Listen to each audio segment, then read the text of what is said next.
starts right now. And I'm looking right at it, and I remember thinking, this is how I die. Painful memories relived on the witness stand. A survivor testifies and says that her family suffered at the hands of Jonathan Johnson. And the number of fatal fires in our area already more than all of last year. The partnership between San Antonio's fire department and city council that aims to slow down that dangerous trend. Also helping those in a life-altering situation when an injury or diagnosis changes everything. We're going to discuss the program that's giving support and hope to struggling families. But first, the danger mounting when it comes to fire. San Antonio's fire department now stepping in to try and prevent additional deaths. We know that 10 people died from October 2020 to September of last year. And since then, 11 more people have died. An official tells the Night Team's Lee Waldman that the fire department wants to get city council involved. The charred exterior and yellow tape standing as a grim reminder on South Flores, a life lost. God bless his soul. We miss him already. John Dominguez lives up the street. He remembers seeing the man daily who died in this fire Monday. He's a real good, nice man. Dominguez's sadness reflected in Joe Arrington with San Antonio Fire Department. Losing a home, losing, stuff is horrible, but losing a life should never happen. And if we can prevent that, then that's what we're going to do. It's why SAFD rolled out their SCAN initiative last month. S, smoke detectors, C, clearing the path for escape, A, action plan, N, neighbors. We've got to step up to do it. We've got to ask for community's help. We're working with city council districts to enroll their folks. Right now, SAFD is in the beginning stages of working with city council members to address their individual district needs. Two of the most recent fires, one at an empty daycare center and the other on South Flores, happened in Phyllis Villagran's district. The target of our older homes, our 70-year-old plus homes, is getting out and helping them to make sure that they have those smoke detectors that work and they have a path to get out of the home is key. Fire crews have already gone door to door this week to hand out smoke detectors along South Flores, the house next door taking one. The requests for smoke detectors are high, whether it's via 211 or the Fire Safe SA website. There are quite a few. It's surprising how many there are, but that's why we're here. Villagran is also pushing for door hangers with SCAN information on it because her district skews older and isn't as tech savvy. It's going to take a community effort to get these numbers down because they're too high right now. A big part of this initiative involves getting everyone a smoke detector for their home. If you or your loved one needs one, you can call 211 or head to our website, KSAT.com, and click on this story. We have a link for you to register to receive a smoke detector. Reporting live, Lee Waldman, KSAT 12 News. And thank you. You might not have been able to tell it from Lee's live shot, but the weather amplifying fire dangers out there. Just today, Bexar County commissioners voted to extend the burn ban. We've seen how dry the conditions are with the wind. They help fires spark up and spread like it did with the wildfire at Joint Base San Antonio Camp Bullis. No outdoor burning will be allowed for several months. The new burn ban will now run through July 17th. That includes several holidays like the 4th of July. Let's bring in meteorologist Adam Caskey. Adam, we saw some drizzle, some rain out there. You saw Lee had the hood up on her jacket.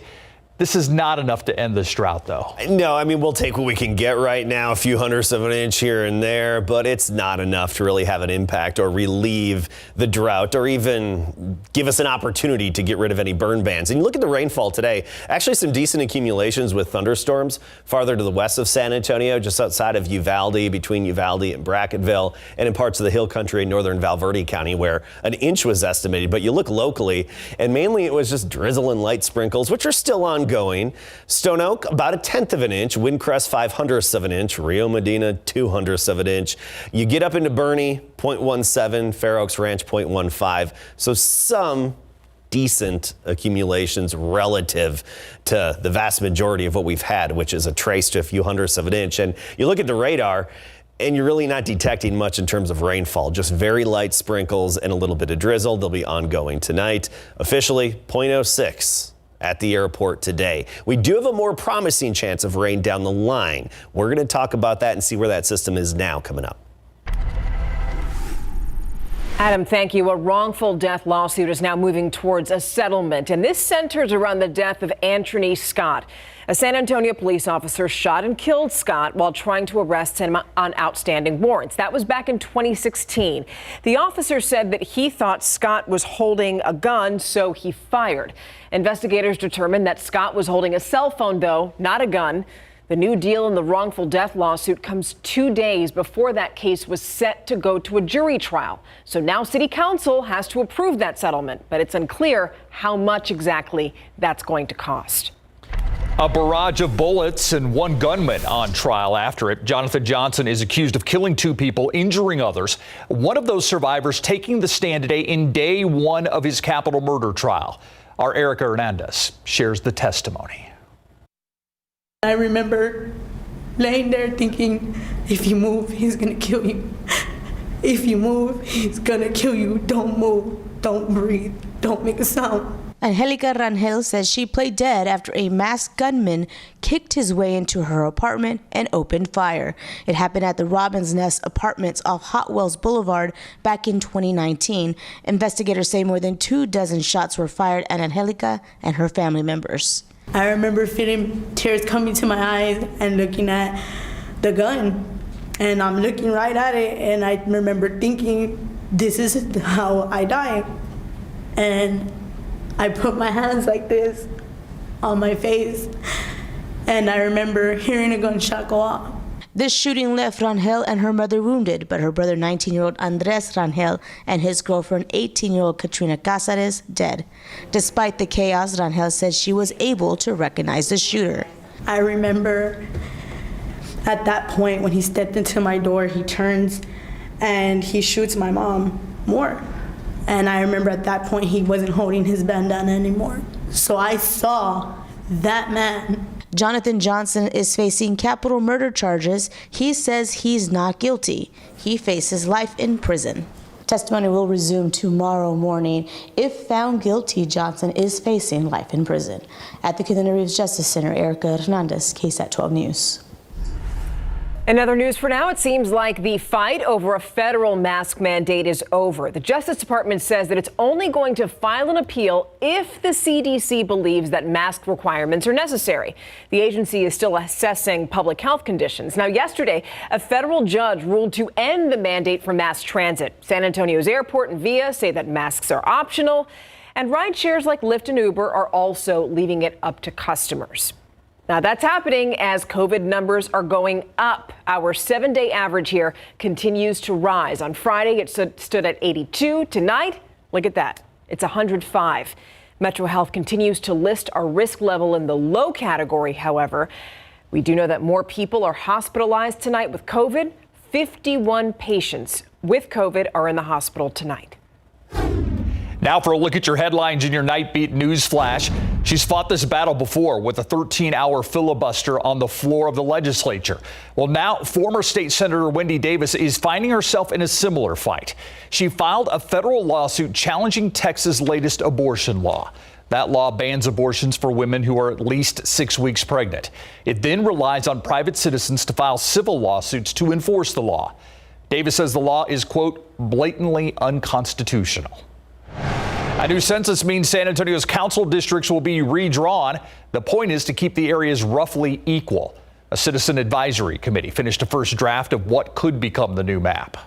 People that are going to change from one district to another, they're very passionate about keeping the status quo. But in this exercise, that's the one option that doesn't work, is maintaining the status quo. Yeah, it's all about keeping the populations pretty much equal in each of these districts. If the first draft is approved, District 8 on the northwest side would lose the most people, more than 20,000 residents. District 5 on the west side would grow by nearly that same amount. Council members will be briefed on it tomorrow, and approval could come as early as June. A seafood restaurant in San Antonio now under investigation, and this is why. The Texas game wardens confiscated nearly 400 shark fins from that establishment. Buying or selling shark fins illegal in the state of Texas could come with a $2,000 fine or 180 days in jail. Shark experts say cutting off a shark fin is cruel and will lead to the animal's death. The name of the restaurant has not been released yet because no one has been formally charged yet. That's a look at your Nightbeat News Flash. Now, we don't want you to forget, tomorrow is our KSAT Community Town Hall. It is dedicated to organ donation. You're going to hear from a living donor, a patient who needs a donation, and also medical professionals. This is going to be live streamed tomorrow at 2 p.m. You can watch it on KSAT.com and on all of our streaming platforms. And you'll be hosting. Yes. Yeah. Still ahead on the Nightbeat, making rent affordable as prices keep going up. The much needed option coming to San Antonio and just how low these units will be when they hit the market. Plus, I don't feel anything from here on down, and my back is the same way. We continue our series on a local mother paralyzed in a road rage shooting. It's a story that we first shared last night. Today, one group is helping. It's called Connectability, and you're going to find out how it works next on the Nightbeat.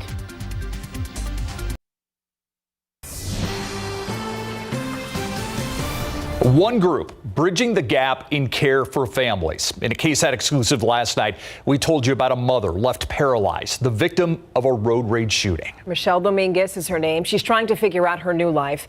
We connected her with a nonprofit called Connectability, and it guides families who are facing life-altering diagnoses or disabilities. The Night Team's Patty Santos continues our coverage tonight. Still coping with it, you know, there's days where I'll just sit here and I'll cry. Like, why did this have to happen to me? A few months ago, Michelle Dominguez could walk, but a road rage shooting left the 29-year-old paralyzed, a significant change. That is a lot to process. People are so overwhelmed when they're leaving the hospital that they get home and they go, oh gosh, we didn't think about that. We didn't think about that. Dawn Dixon with Connectability gets it. She says any family who suffers a life-altering injury and diagnosis is in a tailspin, not knowing where to go or what to do. You woke up yesterday and your life was one way, and you wake up today and your life is completely different. The nonprofit provides care, coordination, and support to families through peer mentoring. A family's insurance status or income does not matter. We find out all the resources that they have, all the resources that they're eligible for or entitled to, start making a plan to get them connected with those resources, and then prioritize and check things off as we go. The list of things families need right after an incident or years down the line varies. Anything from filing paperwork to getting a ramp or simply support from others. What our job is to really walk hand in hand with them through that journey, and know that we're here if they need to call us. Dominguez now has a caseworker through Connectability that is helping her. We've also had some viewers reach out and say they want to help her. If you have had a life-altering disability happen to you, you can head to our website, KSAT.com, and click on this story. You can also call 211, that's United Way. Patty Santos, KSAT 12 News. $800 for a brand new apartment. That's the starting rent for San Antonio's newest affordable housing community. City leaders on hand for today's ribbon cutting at the West End on Frio. The mixed income housing will offer 24 two-bedroom units, half of which will be allotted for affordable housing. Affordability is important in any community, but in San Antonio and with COVID all over the place, it is so critical to be able to have affordable housing because their rents have gone up. More and more people are qualifying because of costs. Now, this particular complex is partially funded by the city's neighborhood bond improvement program. The money was originally approved by San Antonio voters in 2017. It will also be used to help build 3 more affordable housing complexes around the city. 2 scheduled to open later this year. And now we're going to take a live look outside at the place where I-10 meets 410, but you can't really tell because there's that drizzle right there on our camera. 67 degrees right now. And Adam, just tell us how much longer this is going to last. Well, this will be off and on, coming and going through the night and even first thing tomorrow morning. What we need are real good rain chances, something that would be a little more impactful for our drought. I mean, this is better than nothing, and at least the clouds today kept the sun from really drying us out even more. But we need some good rain. Take a look at our rain chances coming down the line here.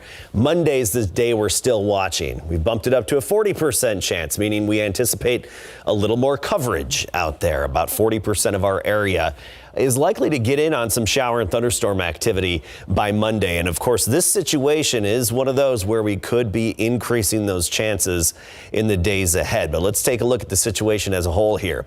The current radar, see a few little light green returns periodically. Some of that's just the clouds and some of it's just light sprinkles. Otherwise, we've got the drizzle that's beneath the radar beam. We had a few thunderstorms along the Rio Grande and some locations west of San Antonio, west of I-35 earlier today. It's a good thing. I mean, we really need the rainfall out there almost more than anywhere else. So it was good to see some pockets of rain. But the big picture still shows a little bit of activity here and there across northern Texas. Not a whole lot for us. Our next system is this big swirl that's just south of Alaska right now. That's going to be coming in, moving onshore and helping to develop a cold front that would then be hitting us on Monday and enhancing our rain chances a bit on Monday. Here's the computer vague forecast for where the bulk of the moisture is going to be over the next 5 days. And you notice how once we get into our 6 days, I should say, once you get into Monday, there you go. We see a little bit trying to creep down here into south and central Texas. That's why that day is our best chance. With the cold front moving in and the right conditions, we should be able to squeeze out some thunderstorms, especially the first part of Monday. Otherwise, here's the time lapse this evening. You see the little drops on the camera and only adding up to 0.06 of an inch, 0.06 at the airport. And look at the temperatures today. 69 degrees the high. The average is 81. The record 101. Obviously well below average because of the low clouds throughout the day, giving us the natural shade and then a little bit of drizzle and spritzes and sprinkles coming and going. Temperatures right now, most of us in the 60s across the state. Some 70s, of course, as well, but you look locally, 70 in Hondo, 71 in Pleasanton, New Braunfels at 68. Kerrville now 66 degrees and Bernie at 64. Not a big change in temperatures from now through tomorrow morning. Pretty much just holding steady. Where we are now is basically where we're going to be at sunrise tomorrow. Then we get into the afternoon and it's back into the 80s. 89 Castroville, Seguin 87, 84 in Helotes and Poteet. 89 degrees. And we'll start the day cloudy with a few sprinkles and a little bit of dampness. And then 85 by the afternoon with some afternoon sunshine and a bit windy at times, some gusts up to 30 miles per hour. And I want to point out the wind because it's going to be noticeable here basically every day all the way through this upcoming weekend. Highs back to near 90 on Thursday. Monday, that's the day we're watching. Cross your fingers. All right. Thank you. All right, there's a buzz at the station today because of what was announced this morning, and a lot of people saying, hey, can I help? Can I help? What can I do? The interest has grown since we've been starting to try and put this together 2 years ago, but just in the last few weeks, it has exploded. Yeah. We're talking about the major announcement made today regarding the start of the high school football season. When we come back, we got that for you. Plus, Deshaun Watson reports to the Browns in the snow coming up.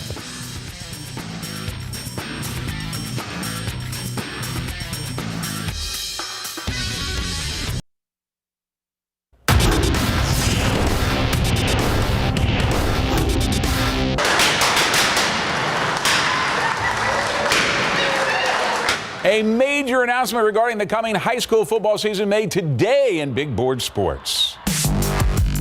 The 2022 high school football season in San Antonio will kick off with a triple header inside the Alamo Dome on Saturday, August the 27th, and will be broadcast live on KSAT 12 in partnership with Texas Sports Productions, wire to wire, in this unprecedented event. The announcement was made this morning by KSAT 12 Vice President General Manager Phil Lane and will include 6 powerhouse teams in the first annual KSAT Pigskin Classic. All of those teams, Smithson Valley, Reagan, Judson, Johnson, Brennan, and Steele, were represented by their athletic directors, head coaches, and cheer squads at this morning's announcement in the Alamo Dome. What makes it so unique is that the triple header will be preceded by a 1-hour version of Texas Eats, live from the HEB concourse. And if you include that with pregame and postgame festivities, this will be a 12.5-hour live broadcast from 10 a.m. in the morning to 10:30 in the evening, all live here on KSAT 12. And that's not all. It will also include $48,000 in scholarships to these schools. It's a great opportunity for our kids to come down and experience the Dome, not just the ones playing, but our bands, our cheerleaders, our parents to experience it. And I think it's something that's San Antonio's needed for a long time, and I appreciate KSAT for doing this. First time event for me as a coach. What a great event for these young men and women. You know, not just our football team, but you know, the whole Reagan community, the band, the cheer, the dance, the whole piece. What a great way to kick off the 2022 season. So we're excited. Now, one of the intriguing matchups is the second game of this tripleheader between Johnson and Judson. Remember, this offseason, Mark Soto left the Jaguars to return to Judson, where he used to play and coach for the Rockets, and his replacement at Johnson High School was his defensive coordinator, T.P. Miller, who is now their head coach for the Jaguars. So what do they think of going head-to-head to kick off the season? Yeah, it's going to be fun. You know, the kids at Johnson are great. Kids at Judson are great. And Coach Miller, man, he's one of the best. That's why he's in the position he is. And just to be involved in all that and be a part of all that's been very special for me. Well, it's going to be fun, obviously. But I think Coach Soto and I, it's all about the kids, the student athletes, the community. Obviously, when we get on the field, we're always going to compete. And so it's going to be a friendly competition, but it's about the community and about the student athletes. All right, here's a look at that schedule. On that day, August the 27th, we'll start with the 10 a.m. broadcast of the Texas Eat Special in front of the Alamo Dome, followed by the 11 a.m. pregame. There's Smithson Valley and Reagan, Judson, Johnson, and Steele and Brennan. Now, if you would like to purchase tickets, including one ticket for all three games, you can do so by contacting the schools directly involved in the KSAT Pigskin Classic or the Alamo Dome box office. Pro football coverage powered by Davis Law Firm. Former Houston Texans quarterback Deshaun Watson walked through snow, literally, to report for the voluntary offseason workouts of his new team, the Cleveland Browns, today, while the man he is replacing, Baker Mayfield, was a no-show. The Browns mortgaged the farm to get Watson on their team after he was cleared of any criminal charges resulting in complaints filed by women who claim he sexually assaulted them during massages. There are still 22 civil lawsuits to deal with and the results of an NFL investigation. The Browns traded 6 draft picks, including 3 first-round selections in order to land Watson, but their efforts to trade Mayfield have gone so far unanswered. Just days after he met with police in Dallas that led to the arrest of 2 suspects in a murder last month, cornerback Kelvin Joseph reported the Cowboys' voluntary workouts at the Star. Shocking for some who didn't understand why the second-year player was still employed by the Cowboys after his own lawyer admitted he was in the SUV where the shots were fired, killing Cameron Ray back in March, even though his attorney said he had no idea that was going to happen, even though there was an earlier confrontation. The rivalry begins next. It can't come soon enough. The first ever meeting between San Antonio FC and Austin FC in the third round of the U.S. Open Cup tomorrow at 8 at Toyota Field. This is a United Soccer League team against an MLS team, an MLS franchise local fans believe should have been awarded to San Antonio. We're excited that we're going to play here at home, but we come in and we're going to do our thing, you know. We're preparing the best way we can prepare to go and compete, but we know there's going to be a lot of people, and we know it's going to be a good atmosphere, and we're going to enjoy it. All right, after the Missions lost 6 in a row at home to the Frisco Rough Riders, they were looking to get back on the winning side tonight in a game 1 against the Sod Poodles in Amarillo, and it looked like they were well on their way to do just that when Brandon Dixon belts his 2-run shot to left to take a 10-9 lead in the top of the 8th, only to give up 10 runs, including 2 3-run homers after that. And take a look at that final score. They fall 19-10. Now I'm going to go out on a limb. Their bullpen might be a problem. Could be. Just a minute. And I love the name, Sod Poodle. I actually have a Sod Poodles Do you hat. really? Nice. It was a gift. As well it should be. Yeah. We'll be right back. All right, so tomorrow we'll start the day with low gray clouds, a little bit of dampness, mid-60s. By the afternoon, we'll start to see the sun slowly coming out, near 80 degrees at the noon hour, then mid-80s by about 4 or 5 p.m. And notice that wind out of the south, steady around 15 miles per hour. The wind is something we're going to notice here going. I know we've noticed it all fall, or all spring, I should say, with all these cold fronts. We've had those dry northerly winds. This is going to be the muggy southeasterly wind, gusting up to and in excess of 30 periodically tomorrow, all the way through the weekend. Monday's the day we're hoping for the better chances of showers and storms. Fingers crossed. Yeah. That's it for the Nightbeat. GMSA at 4:30. Have a wonderful night.